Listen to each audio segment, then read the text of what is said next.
Okay, welcome. Welcome everyone to session number 240 of Kevin Reed's A Course in Miracles, our little study group. Today we are beginning chapter 31, which is the last chapter in the text. Very exciting for me. All right. Chapter 31 is entitled The Final Vision.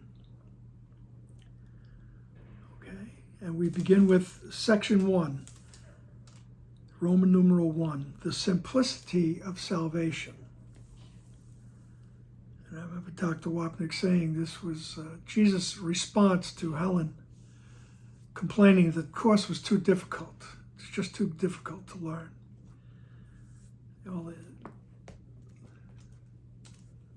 The structure, the iambic pentameter, the Shakespearean format almost, right? The Christian symbols, masculine pronouns, the language, whatever. It's too difficult. And this is Jesus' answer, the simplicity of salvation. Paragraph 1. How simple is salvation? All it says is what was never true is not true now, and never will be. The impossible has not occurred, and could have no effects. And that is all. Can this be hard to learn by anyone who wants it to be true? Only unwillingness to learn it could make such an easy lesson difficult. How hard is it to see that what is false cannot be true, and what is true cannot be false? You can no longer say that you perceive no differences in false and true. You have been told exactly how to tell one from the other, and just what to do if you become confused. Why then do you persist in learning not such simple things? Right? So, he's just telling us, look, it's pretty simple. And he starts with what we refer to in the Course as the atonement principle. He says, what was never true is not true now. And what he means by that is you never separated. What's not true is the separation from God. He said it never was true. And it's not true now. And it never will be. You cannot separate from your original source. You cannot separate from the mind that thought of you. The impossible has not occurred and can have no effects. Once again, reinforcing the atonement principle, as we call it in the Course. And that is all. All right. What was never true is not true now. And that is all. Okay? Can this be hard to learn? By anyone who wants it to be true. Only unwillingness to learn could make such an easy lesson difficult. That's the kicker. That's what Jesus is asking us to look at. Not pointing any fingers, not condemning, not judging. Just saying, just look. If you're having a problem, if you're confused, if you're still feeling, if you're not feeling peaceful, there's some unwillingness there. There's some unwillingness to let the truth rise up in our mind. Right? Only unwillingness to learn could make an easy lesson difficult.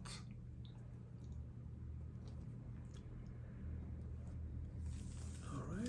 You can no longer say that you perceive no differences in false and true. You've been told exactly how to tell one from the other. And basically, the way we tell one from another is that modicum of peace that we might experience.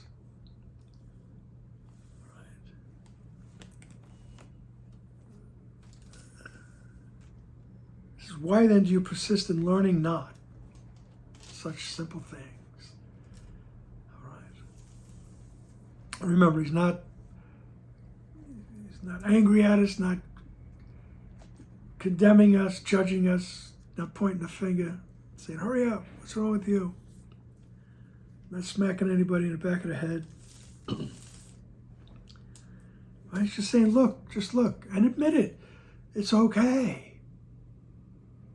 It's okay to say, yeah, I'm not willing to let this go.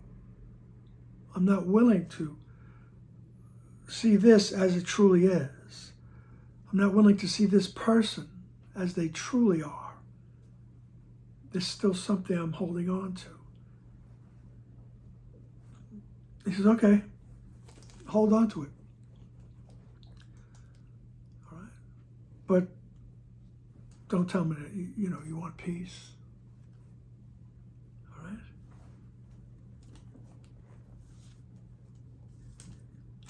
Paragraph 2.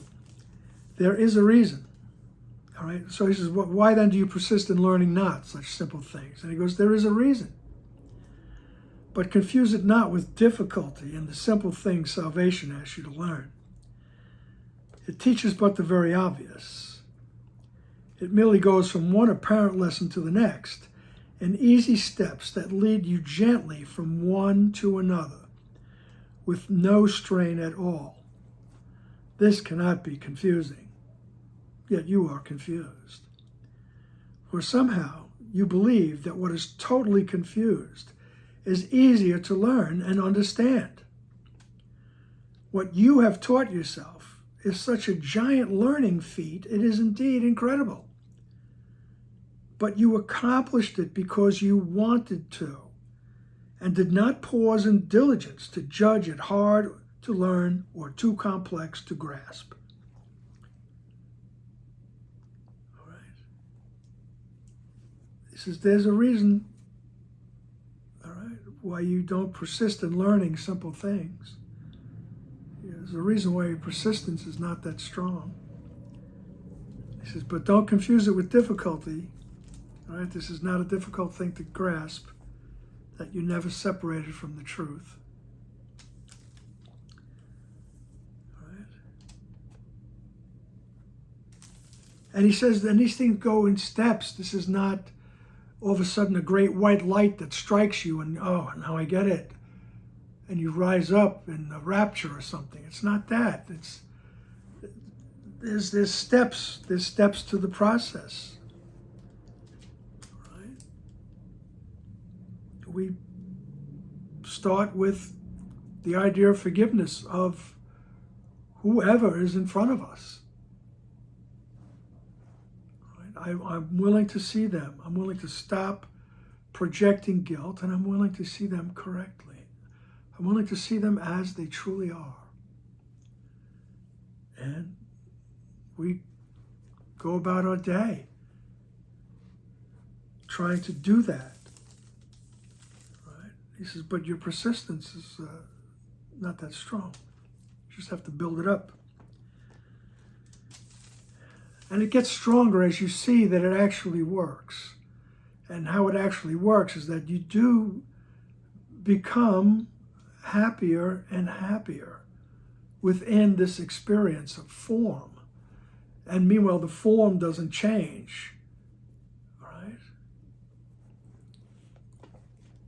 You look around and say, yeah, tell me, where is sanity?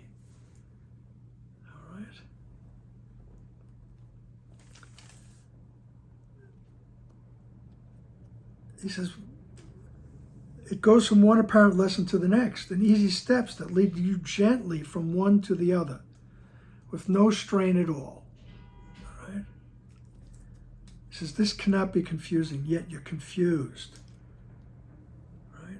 He says, because you believe that what is totally confused, which is the ego thought system, which is this entire world, tell me this is not confusing.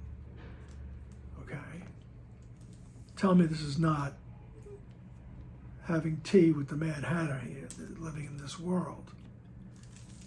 All right? For somehow you believe that what is totally confused is easier to learn and understand. He says, you believe it's easier to learn and understand living in this world, living in the experience of form. Right? He says, what you've taught yourself is such a giant learning feat, it is indeed incredible. He says, look at what you've taught yourself. It's incredible. You've taught yourself how to get along in this crazy dream.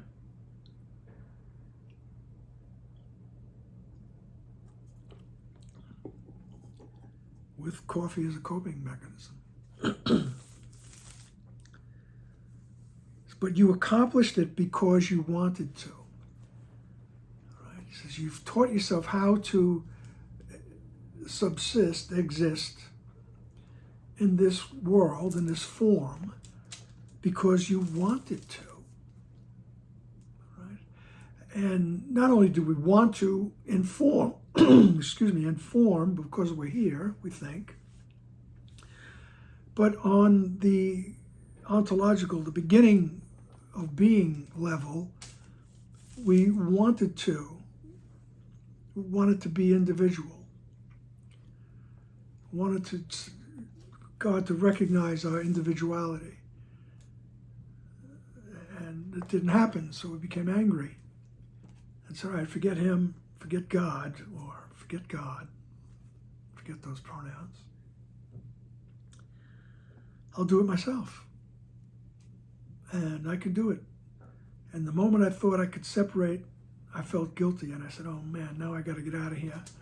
Because I already started projecting my anger at not being recognized. I already started projecting my anger onto God. So I made up this God that's angry. And I said, no, if I stay in the mind, I'm going to get annihilated. So I have to leave. I have to project out of the mind. And here we are. The story of Adam and Eve is so cool in that respect, because I like that little sentence where they hid among the trees, right? Because God was coming. They knew you did it. Now you did it. I told you not to do that. Well, that's a sit-up, though. But they hid among the trees, and here we are. We're hiding among these planets. All right? Those are magnificent pictures that the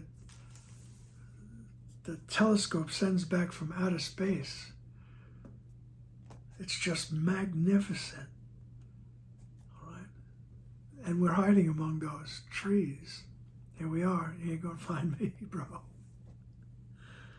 But if he does find me, I got my excuses ready. It wasn't me, it was you. All right? And this is all the stuff we've taught ourselves. All right? The ego teaches us, it makes us learn. If you want to get rid of your guilt, you project it. You just throw it out onto the other person. Never mind the fact that it doesn't work, but just keep doing it. Right? He says, you accomplished this whole thing because you wanted to. Because it's a choice. You wanted to believe you were separated from God. Like they say back in the old neighborhood, doesn't make you bad. All right? Just doesn't make you happy. All right? Not the happiness that passes all understanding. All right? What you have taught yourself is such a giant learning feat, it is indeed incredible. But you accomplished it because you wanted to, and you did not pause in diligence to judge it hard to learn or too complex to grasp. You didn't stop and say, oh, I can't learn this. I can't learn living here. Can't do it. He says, you never stopped.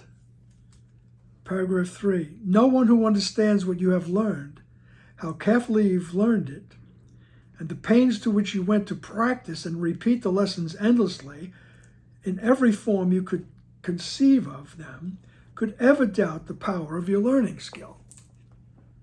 All right? So no one could ever doubt the power of your learning skill. All right?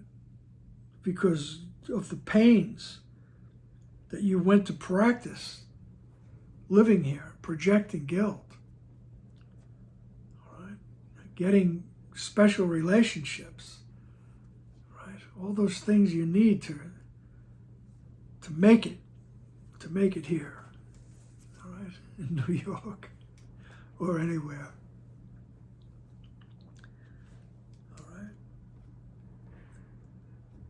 He says, no one could ever doubt the power of your learning skill. There is no greater power in the world.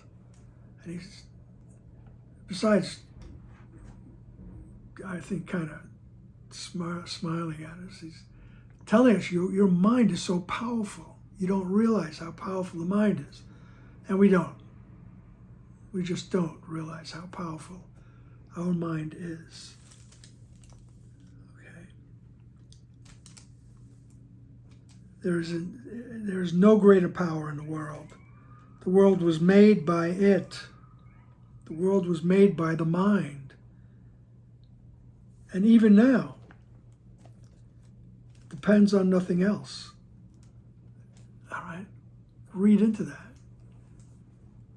This world doesn't depend on anything except our thought. Okay? Let that sink in. All right?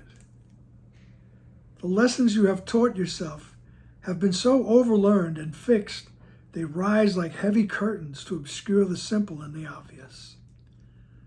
All right? The lessons that we've taught ourselves, all about separation and guilt and fear, and then on the practical level, so to speak, of form, we've taught ourselves all kinds of lessons on how to exist, how to get by. All right? He says, you've overlearned them. All right? A psychological term, just meaning repetition. You've done this over and over again. All right? So these lessons are fixed. And they rise like heavy curtains to obscure the simple and the obvious. So they rise like the heavy curtains that block the light. Right? If you live in Manhattan, you're grateful for them. All right? But they obscure the simple and the obvious. All right? The simple and the obvious. The truth. All right? All these lessons that I've taught myself, or how to get on, all right? All these lessons, he says, they're like thick curtains that obscure the truth. They obscure the simple and the truth. The simple is you never left the mind that thought of you. You never left your original source. All right. The truth, all right, the obvious, the truth. He says all these things obscure it. So say not you cannot learn them. So don't say that you can't learn these things. You can't learn the truth. Right? You can't learn that simple and obvious truth. So say not you cannot learn, for your power to learn is strong enough to teach you that your will is not your own. Your thoughts do not belong to you, and even you or someone else.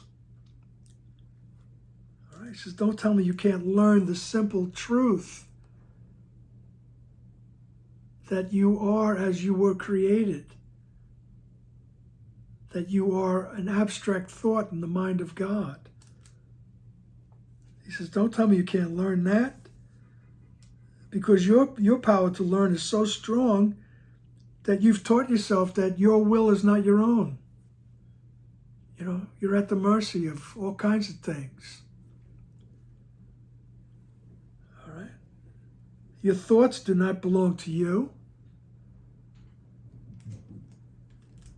And even you are someone else.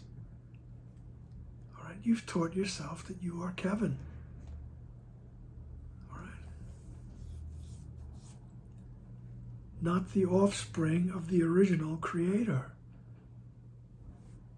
You've taught yourself that you are someone else. You are not the Son of God.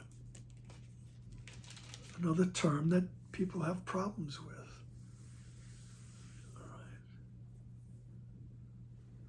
Another concept that needs to be tweaked, retranslated. You are the offspring of the original source. You are the outpouring, any way you want to put it. Right? But you have taught yourself you're not that.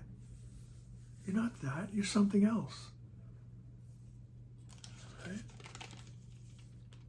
Paragraph 4. Who could maintain that lessons such as these are easy? Right? Yet you have learned more than this. You have continued taking every step, however difficult, without complaint, until a world was built that suited you. And every lesson that makes up the world arises from the first accomplishment of learning. An enormity so great the Holy Spirit's voice seems small and still before its magnitude. The world began with one strange lesson, powerful enough to render God forgotten and his Son an alien to himself, in exile from the home where God himself established him. You who have taught yourself the Son of God is guilty, say not that you cannot learn the simplest things salvation teaches you. All right? I mean, I think I am slaying the beautiful writing, right? So I always urge people, everyone, to reread it and just let it flow over you. All right? Every lesson that makes up the world arises from the first accomplishment of learning. The first accomplishment of learning gives rise to the whole world. The Son of God is guilty of separating.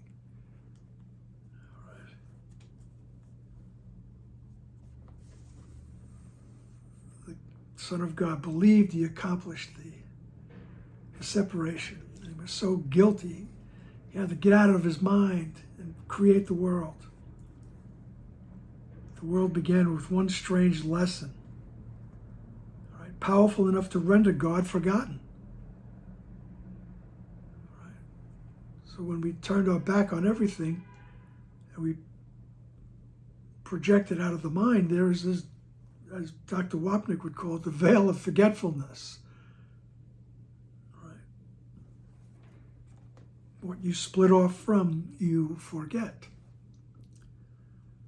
So we forget the Creator. You forget God. And now you're an alien. You don't even know who you are. In exile from the home where God himself established him. All right? Now you don't know who you are, and you're in an exile. All right? You're wandering the earth, uncertain, lonely, and in constant fear.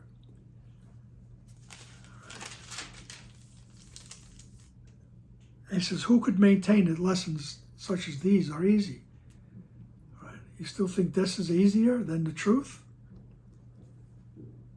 Yet you have learned more than this. All right. And then he tells you what you learned. All right. So the world began with one strange lesson. All right. That's that. In the Course we refer to as the secret dream. All right? The secret dream of sin against God. We separated from God. That's the secret dream.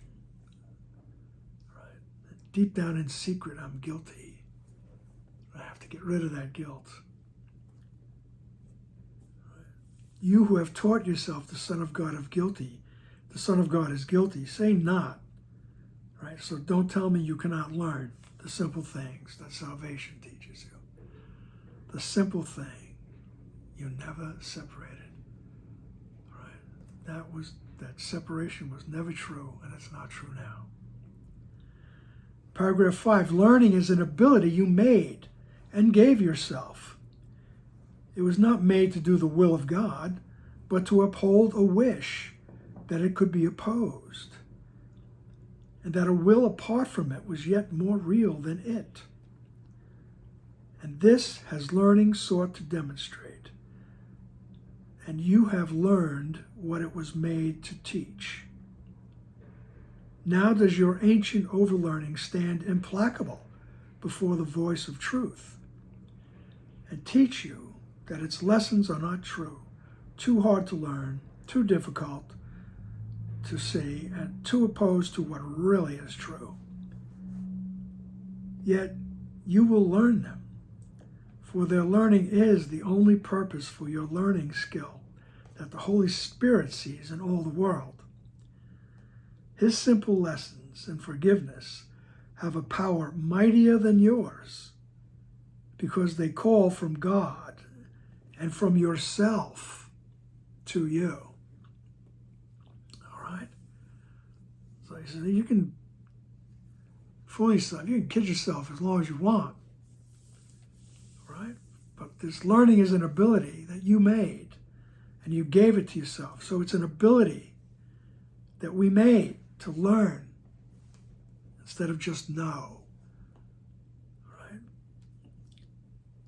And we did it so that we could oppose the will of God. All right? So that we could say, no, I'm not part of the oneness. I'm free. Watch me now.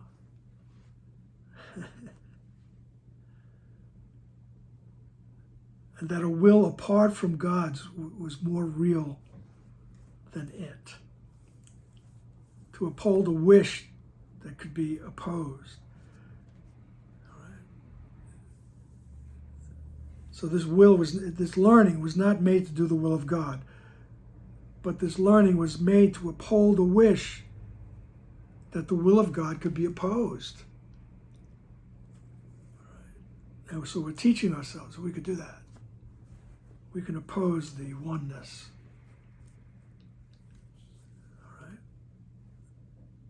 And this has all the learning sought to demonstrate, that you can oppose the oneness.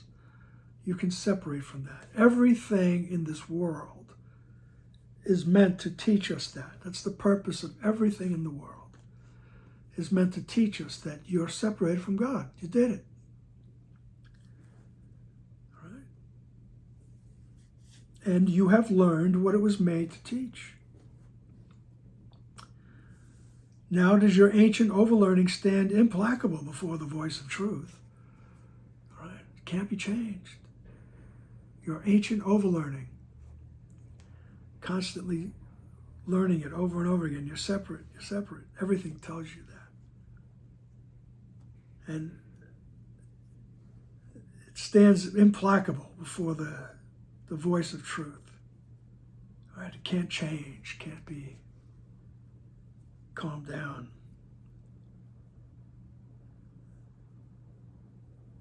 So our overlearning teaches us that the lessons of the truth they're not true. The Holy Spirit says not true. It's too hard. It's too difficult. Right? It's too opposed to what really is. I mean, just look at the world. You're going to tell me I'm not here? You're going to tell me this is an illusion? Right? It's too difficult to grasp. Yet, he says in paragraph 5, sentence 5, he goes, oh, you may kick and scream and present your case in so many different ways. He goes, yet, sentence 5, you will learn them. You will learn them. You will learn the truth. You will learn these simple things.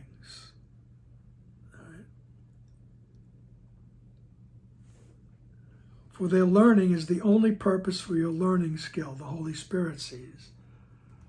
Right? So while you're in this world, that skill that you've made and given to yourself, that skill of learning, the Holy Spirit's going to use it.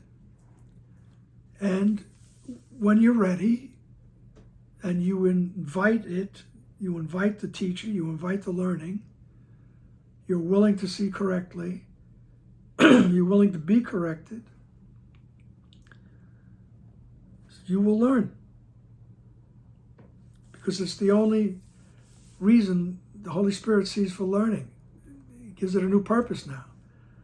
That skill is going to be used for us to see, to become aware of the truth. You never separated from your source. You never separated from the oneness. There is only the one mind. All right.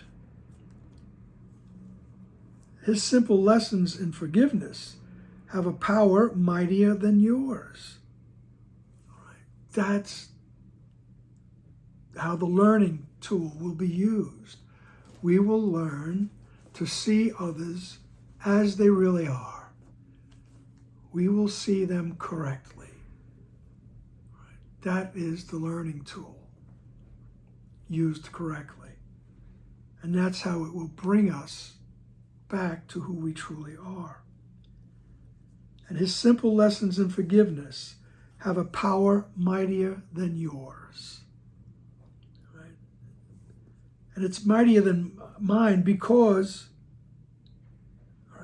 these lessons call from God. Right? These lessons come from the will of God, and they come from your true self. Your true self is waiting to be reunited. Your true self is waiting to be remembered. And all these simple lessons of forgiveness are going to take you there.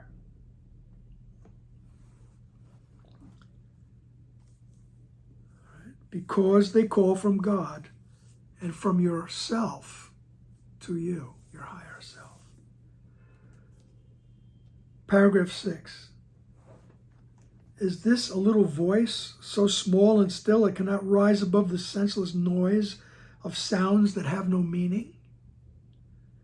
God willed not that his Son forget him, and the power of his will is in the voice that speaks for him. Which lesson will you learn? What outcome is inevitable, sure as God, and far beyond all doubt and question?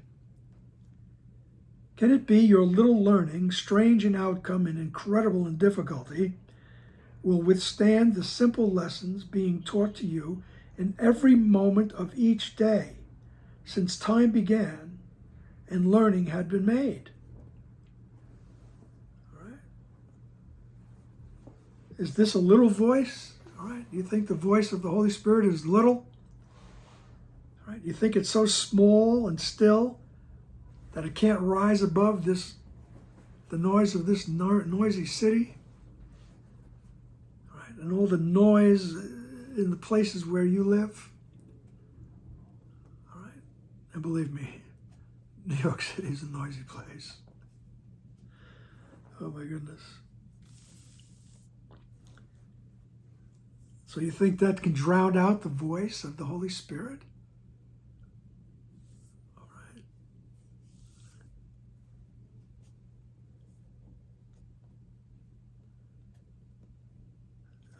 I have to laugh. Jean has cousins that live in Vermont. And beautiful, beautiful green mountains in Vermont. And they are truly, truly mountain people. I mean, they jokingly refer to us as flatlanders, all right? But they live in the mountains, and there's just a different atmosphere, all right? And it's just wonderful to watch their kids grow up with all the nature, all the animals around, the horses, the goats, the deer, everything, just wonderful. And they came to visit us one time. I felt so bad for them. Sleeping in this room that we have, and it's on a noisy street. I mean, it's 24 hours sirens and people yelling and screaming, and as you get different noises during the day, during the night, Oh my goodness, I felt bad for them. But he says, do you think the Holy Spirit's voice can't rise above that noise? All the noise of whatever chatter is going on in your head, all the chatter that's created, even though you might live in beautiful places like the Green Mountains, there's still the noise of form, all right? The distractions, the fears, the expectations, the demands, that we have taught ourselves how to get along. All right? It's a beautiful place, but everybody's got the struggle. He says, you think the Holy Spirit's voice can't rise above that? All right? Is this a little voice, so small and still it cannot rise above the senseless noise of sounds that have no meaning? God willed not that his son forget him. So God willed not. Right? He did not say, hey, forget me, man. Forget you. Right? God's will is that you always remember him. You're always in the presence of the Creator. Right? And the power of his will is in the voice that speaks for him. Right? So this is the Course in Miracles telling us the tools. Right? The power of the will of God is in the Holy Spirit, the voice that speaks for him. The Holy Spirit, the memory of who you are. Right? I like to think of it that way. The memory we took with us into the dream, the memory of who we really are, the memory of God's will for us, which is happiness. Right? The power of his will is in the voice that speaks for him. Right? So the power of the Creator is in the voice of the Holy Spirit. I go to the Holy Spirit and say, help me to see correctly. And I listen for that. Right. Let the answer arise. Okay. So which lesson will you learn? Right. What outcome is inevitable, sure as God, and far beyond all doubt and question? Right. So what lesson will you learn? You want to learn that you're separated? Or do you want to learn that you're never separated? You want to learn about the oneness. You want to learn about exquisite peace. Because what outcome is inevitable? Sure as God and far beyond all doubt and question. All right? He says, let me tell you something. Because the outcome that's inevitable is that you will remember that you never left. That's the outcome that is inevitable. And as sure as God and far beyond all doubt and question. All right. And one way or the other, in the immortal words of Blondie. Right? One way or another, you will remember that you are part of the oneness. Right? Whether it's through the Course in Miracles or 1,000 other ways to achieve the memory. All right. It says that outcome is inevitable, sure as God, far beyond all doubt. He goes, so which outcome is inevitable? He goes, you think it's your little learning? All right. Can it be your little learning, strange in outcome and incredibly difficult, and incredible in difficulty? He says, will it withstand the simple lessons being taught to you every moment of every day? since time began, and learning has been made. He says, so can your little learning, can your thought of separation, all right, with its strange outcome and incredible difficulty, you think that it will withstand the simple lessons, all right, that are being taught to you every day? Right? Every day, every moment of the day, since time began, you have access to the memory of who you are.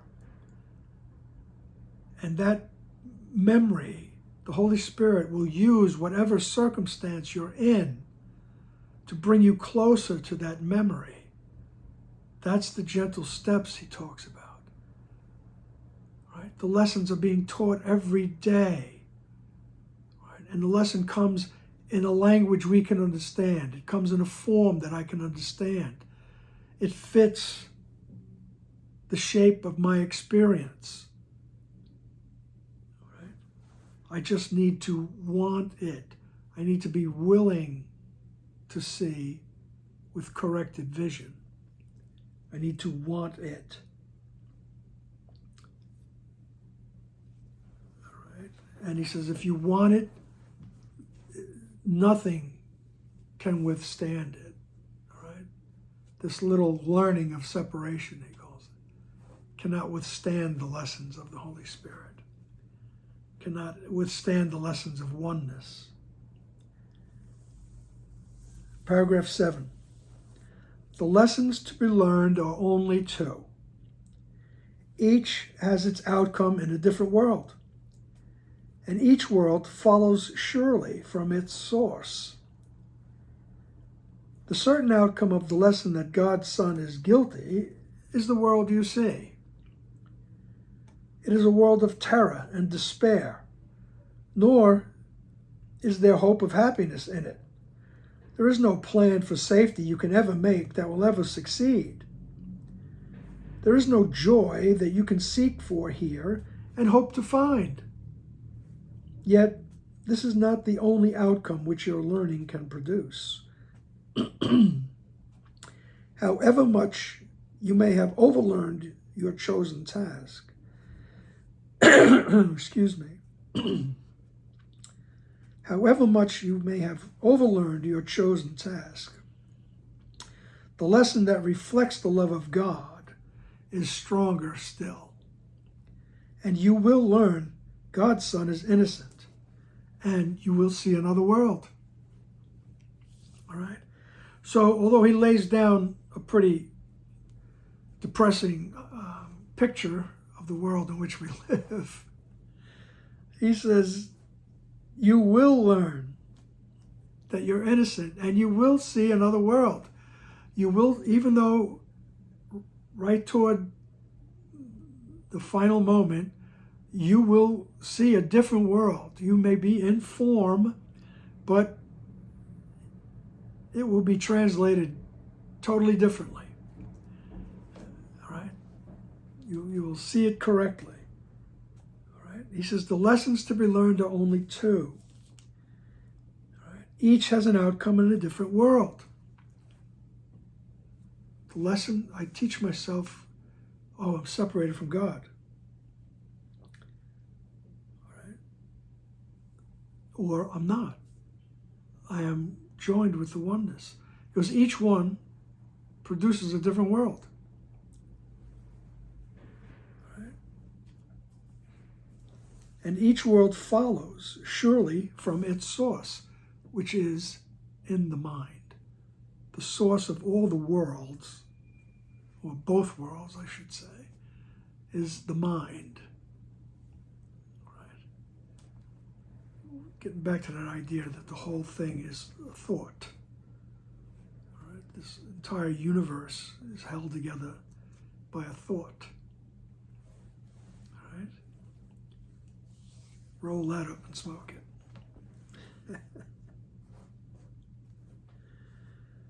All right? So the source, the mind is the source. The outcome of the lesson that God's Son is guilty is the world you see. And then he gives us a pretty depressing picture of that world. All right? Terror and despair. I mean, and here in this time, this day, you can hear people saying how they're worried about things that are developing in culture in the country, in this United States, and in other places too. There's similar waves of thinking, and it's frightening to a lot of people, right? I mean, anybody that thinks, anybody that has an opinion is going to scare somebody else who doesn't have that same opinion. So this world is a world of terror and despair, right? He says, and you hear it, nobody is safe, nobody is safe. All right? He says, there is no joy that you can seek for here and hope to find. He says, but think of it this way. It's not the end. He says, this is not the only outcome which your learning can produce, right?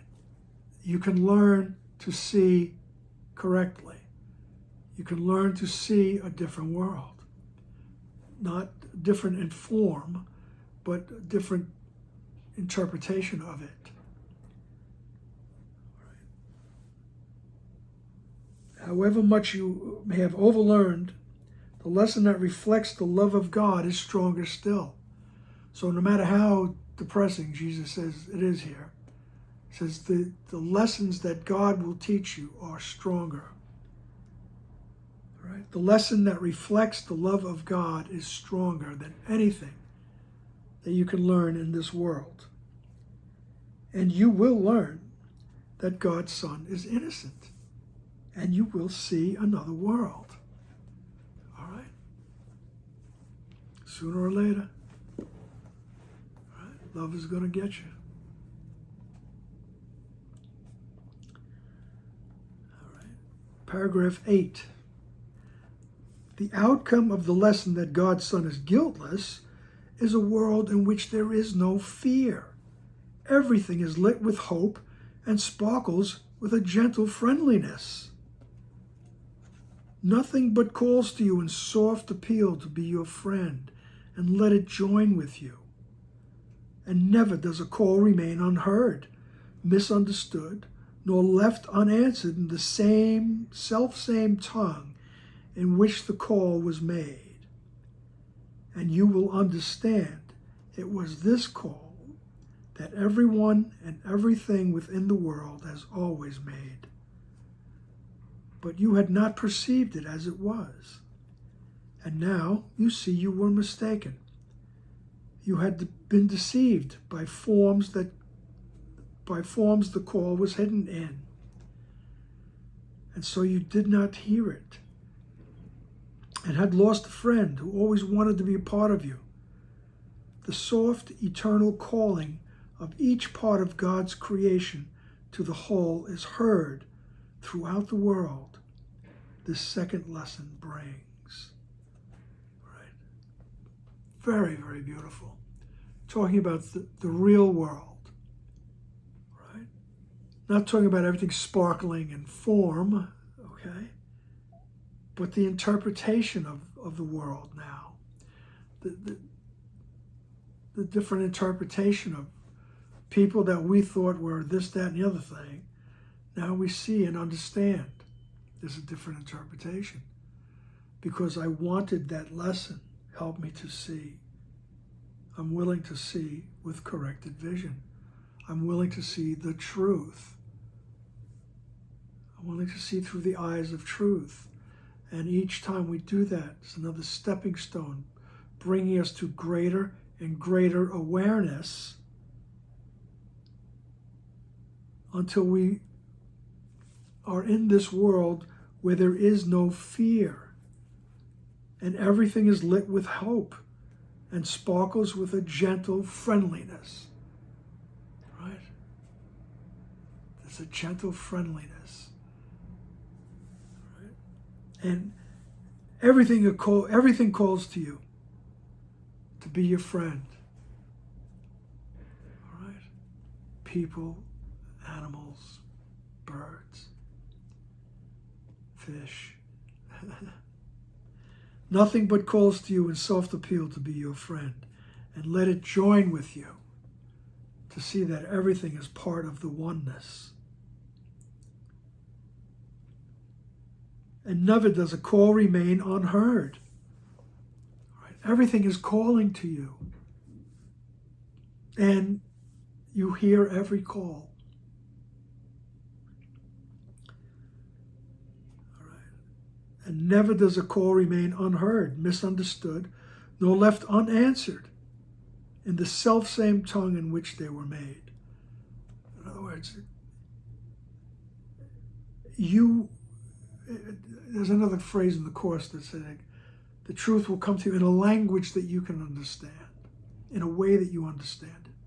You will hear the call. All right? You will hear the call of love in the language of love. You'll hear the call of unity and oneness. All right?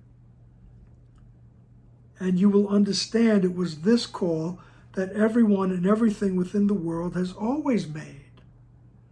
All right? All of a sudden you'll understand, oh yeah, everyone and everything was always calling out to be my friend, to join me in the oneness. Everything was always calling out. But you had not perceived it as it was, that's all. And now you see you were mistaken.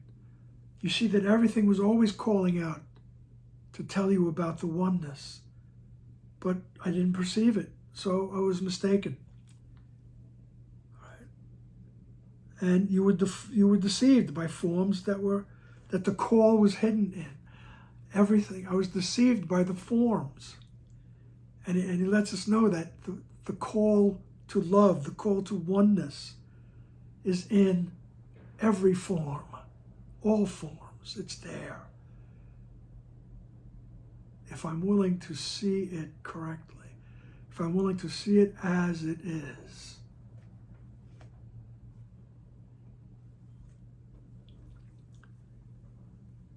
All right. And you had been deceived by forms the call was hidden in. And so you didn't hear it. And you had lost a friend who always wanted to be a part of you. All right. The soft, eternal calling of each part of God's creation to the whole is heard throughout the world, the second lesson brings. So when I choose the Holy Spirit, when I choose the Holy Spirit to be my teacher, my guide, and remember Jesus is the embodiment of the Holy Spirit. All right, so to me they're interchangeable. So when I choose to have my teacher reinterpret the world for me, all right, this is the soft eternal calling of each part of God's creation to the whole is heard throughout the world that the second lesson brings. All right, the real world. All right, it will be a soft eternal calling. All right, from everything.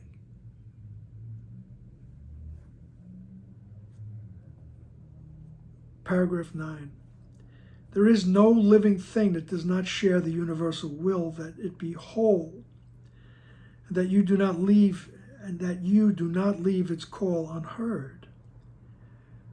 Without your answer is it left to die, as it is saved from death when you have heard it calling as its ancient call to life. When you have heard its calling as its ancient call to life, and understood that it is but your own. The Christ in you remembers God with all the certainty with which he knows his love. But only if his Son is innocent can he be love.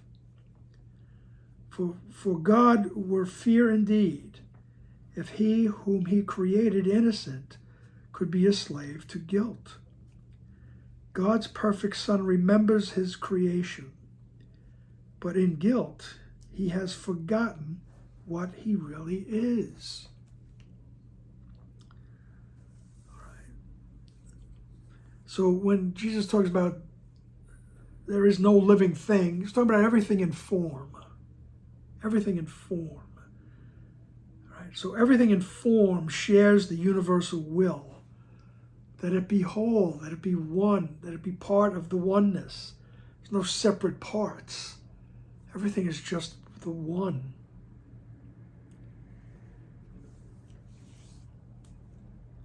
Right? So there's no living thing that doesn't share this. And there's no living thing that you do not leave its call unheard. No, let me get that right. There is no living thing that does not share the universal will that it be whole, and that you do not leave its call unheard. All right, so that's the will, is that I don't leave the call unheard. Sooner or later I will hear the call. All right? Without your answer, it is left to die, as it is saved from death when you have heard its calling, as the ancient call to life, and understood that it is but your own. All right, just the reiteration of that previous paragraph is that everything is calling to us to answer that call. Say, yeah, I want to be part of that oneness. I want to see correctly.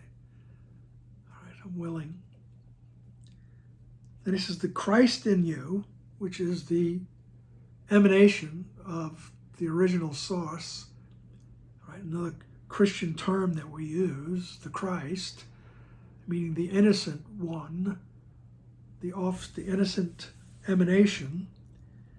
The Christ in you remembers God with all certainty with which he knows his love. So the Christ in you remembers everything, who you are. Right?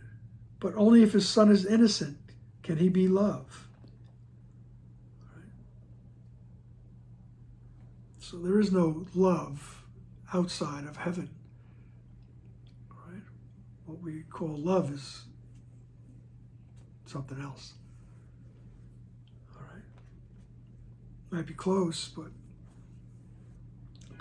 oftentimes not. But only if his Son is innocent can he be loved. For God were fear indeed, if he whom he created innocent could be a slave to guilt. So if you really could have separated from God, and become a slave to guilt. He says, if you really could have done that, yeah, then God would really be fearful. All right. He says, yeah, you would have been right, but you're not. You couldn't do that. So God is not fearful. For God were fear indeed, if he whom he created innocent could be a slave to guilt. All right. It strikes me as very Shakespearean. So he says, yeah, if you could accomplish the separation, then yeah, you should be afraid of God. But you can't. God's perfect Son remembers his creation. But in guilt, he has forgotten what he really is. So when we turn our back on everything, and we don't want to be part of the oneness, we think we can get away with it, we feel guilty. And so we forget who we really are, what we really are. And he says, once you do that, the fear of God, paragraph 10, the fear of God results as surely from the lesson that his Son is guilty as God's love must be remembered when he learns his innocence. For hate must father fear, and look upon its father as itself. How wrong are you who fail to hear the call that echoes past each seeming call to death, that sings behind each murderous attack, and pleads that love restore the dying world. You do not understand who calls to you beyond each form of hate, each call to war. Yet you will recognize him as you give him answer in the language that he calls. He will appear when you have answered him, and you will know in him that God is love. Right? The fear of God must result as surely from the lesson that God's Son is guilty. So if I believe I'm guilty, then you damn sure you're going to be afraid of God. All right? Because guilt demands punishment. Who's going to punish you? All right? God going to get you. Just as an aside, I'm remembering that conversation I had with my niece when she was a freshman in high school. All right. She's now the mother of two, 15 years later.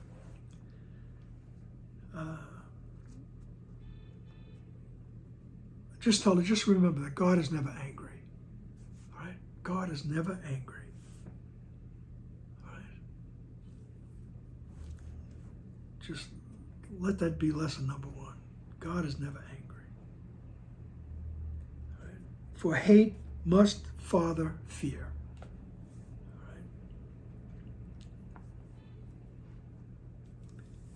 Fear of God, right, results from the lesson that his Son is guilty. Hate must father fear and look upon its father as itself. So I look upon God as fear itself. Right? And he says, how wrong are you who fail to hear the call that echoes past each seeming call to death? So everything that tells us we're separated, right? Everything. He says, how wrong are you if you fail to hear the call of love beyond all the nonsense? He says, how wrong are you who can't see past the machinations of the world, who can't see past whatever sidewalk act somebody's doing? All right? He says, you're wrong if you can't see past this person that you deem as vile and frightening and threatening.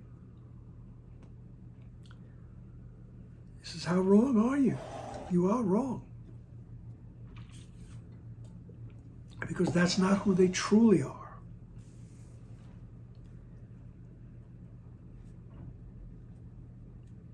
He says, where are we?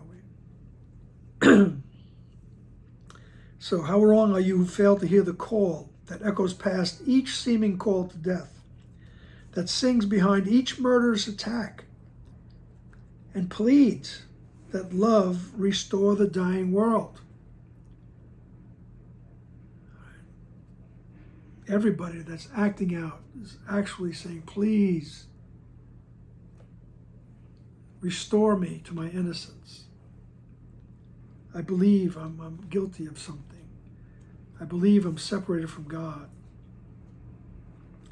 Ask the Holy Spirit to help you see these things. Become aware of these things. Ego has a tricky way of getting in the back door and just using those words as a mantra. Oh, he's just crying out. Okay. Ask to become aware of the truth.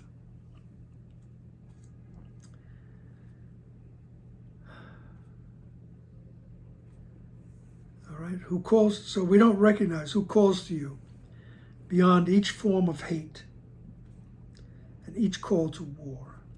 Yet you will recognize him as you give him answer in the language that he calls.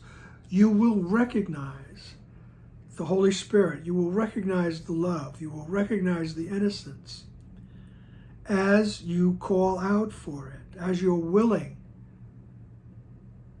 to see it, as you're willing to have its awareness rise up in your mind. Right? That's the language that he's talking about here. Right? You will recognize him as you give him answer in the language that he calls. Right? I'm willing to see the truth. He will appear when you have answered him, and you will know in him that God is love. We will come to the realization, oh, that's right. This is it. You will know that God is love.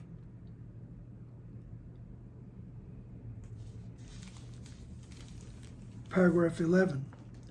What is temptation but a wish to make the wrong decision on what you would learn and have an outcome that you do not want? It is the recognition that it is a state of mind unwanted that becomes the means whereby the choice is reassessed. Another outcome seemed to be preferred. You are deceived if you believe you want disaster and disunity and pain. Hear not the call for this within yourself, but listen rather to the deeper call beyond it that appeals for peace and joy. And all the world will give you joy and peace, for as you hear, you answer. And behold, your answer is the proof of what you learned. Its outcome is the world you look upon. All right, so temptation is this wish to believe in separation. All right? This temptation is the wish to believe, yes, this is what will give me security. This is what will give me pleasure. This is what will bring me happiness. These things in the world. All right. So temptation is just that wish to make a wrong decision. It's that wish to be separate from the oneness.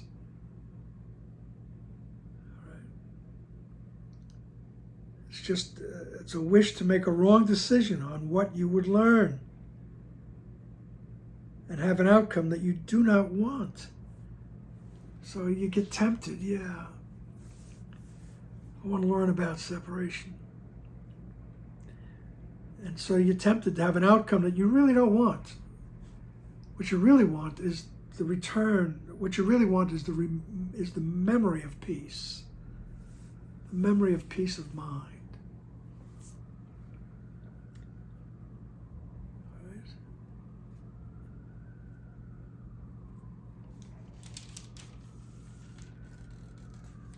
So what is temptation but a wish to make the wrong decision on what you would learn? It is the recognition that it is a state of mind unwanted that becomes the means whereby the choice is reassessed. So all of a sudden I recognize, no, I really don't want this anymore. I really don't want the turmoil. I don't want to fight anymore. I don't want to argue. I don't want to project guilt. Right? I don't want to keep hating. Right? Like that guy when I was helping my brother with the store. Every day he would come around and annoy everybody. I had to tell him every day I have to remind myself at 3 o'clock when you appear, I have to remind myself why I hate you. Then I have to get all bent out of shape. I said, I'm tired of that. Right? It's the recognition that the state of mind is unwanted. I don't want this state of mind anymore. And another outcome seems to be preferred. I want to see this guy differently. I'm willing. I want to see him differently. He may come around and do his sidewalk stuff at 3 o'clock in the afternoon, but I want to interpret it differently because I don't want the outcome of anger. Right?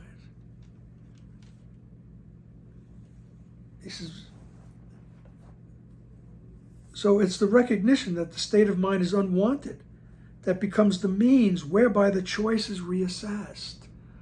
So I can go back to my mind and say, wait a second, I don't want to make that choice. I want to choose something different. Another outcome seemed to be preferred. Yet you are deceived if you believe you want disaster and disunity and pain. Hear not the call for this within yourself. So don't pay attention to that call for the ego. Yeah, go get him. You got to get him. He says, but listen rather in your mind, in that instant that you go back to the mind, to the Holy Spirit. He goes, listen to the deeper call beyond the mishigash, as we say, beyond the craziness. Right? Listen to that deeper call beyond it that appeals for peace and joy. There is a deeper call saying you can have peace and joy. Right? And all the world will give you peace and joy if that's what you want. For as you hear, you answer. And you behold. So if I'm listening to the voice of peace and joy, that's how I will respond. And that's what I will behold. That's what I will see. Is this friendly world. And your answer is proof of what you learned. So your answer is the proof of what you learned. Its outcome is the world you look upon. All right. So he's telling us it's in the mind. It's all in your mind. Choose what world you want to look upon. And keep examining the results. Right? Keep reassessing the choices you make and see if you want a different outcome. All right? And then in this paragraph 12, it's as if it's almost prayerful. All right? So let us just read this. Paragraph 12. Let us be still an instant and forget all things we ever learned, all things we had, and every preconception that we hold of what things mean and what their purpose is. Let us remember not our own ideas of what the world is for. We do not know. Let every image held of everyone to be loosened from our minds and swept away. Right? Let us be still an instant, he says. It's a wonderful lesson in the workbook. I believe it's in the workbook. He says, forget this world, forget this course, and come with wholly empty hands unto your God. Basically, he's saying the same thing. Be still an instant. Forget all things we ever learned. Forget all thoughts we ever had. And every preconception that we hold of what things mean and what their purpose is. Right? I think I know what everything means. Right? Just let go of that. And remember not our own ideas of what the world is for. Just put it down. Put down all your ideas of what the world is all about. Right? He says, we do not know. Let every image held of everyone be loosened from our minds and swept away. Let all the images of everyone be swept away. You're clearing, you're erasing the blackboard, so to speak. Just be still an instant. Be innocent of judgment. Paragraph 13. Be innocent of judgment, unaware of any thoughts of evil or of good that ever crossed your mind of anyone. Now do you know him not, but you are free to learn of him, and learn of him anew. Now is he born again to you, and you are born again to him, without the past that sentenced him to die, and you with him. Now is he free to live as you are free, because an ancient learning passed away, and left a place for truth to be reborn. Beautiful, those last two paragraphs. All right. Be still an instant and forget all things we ever learned about everything. All right. Be innocent of judgment. Be unaware of any thoughts of evil or of good. So they're both illusory. All right. Now do you know him not? All right. You don't know nothing. All right. I think it echoes the thoughts of Plato. All right. I know. All I know is I know nothing. Something like that. Now do you know him not? All right? Because you've let go of all your preconceived notions of everything. And in sentence 3, paragraph 13, he says, but you're free to learn. Now you're free to learn of him anew. You're free to see it all over and differently. You have a new vision. Now is he born again to you, and you to him. Without the past, right? Without the thought of guilt, without the thought of separation that sentenced him to die, that made he was guilty. And you with him, because you ain't going anywhere without him.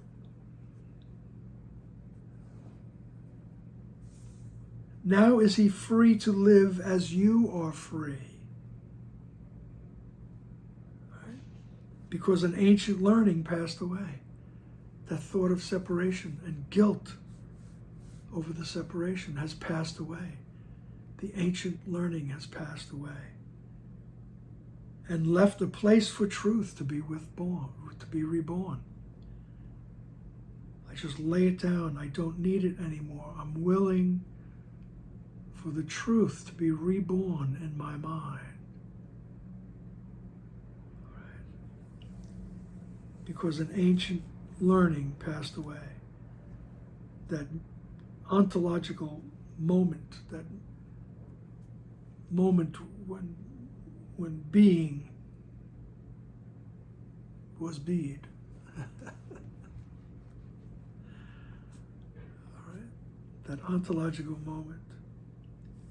An ancient learning passed away. That learning, that belief that taught myself that I was separated from God and that I was guilty because of it. And when that is gone, there's a place for truth to be reborn. And that's the process he talks about. He says it's calling to you every moment of the day, every moment of the day, to be still that instant and be willing to see the truth. And he says, and that is pretty simple. Alrighty then. Final chapter. See you next time.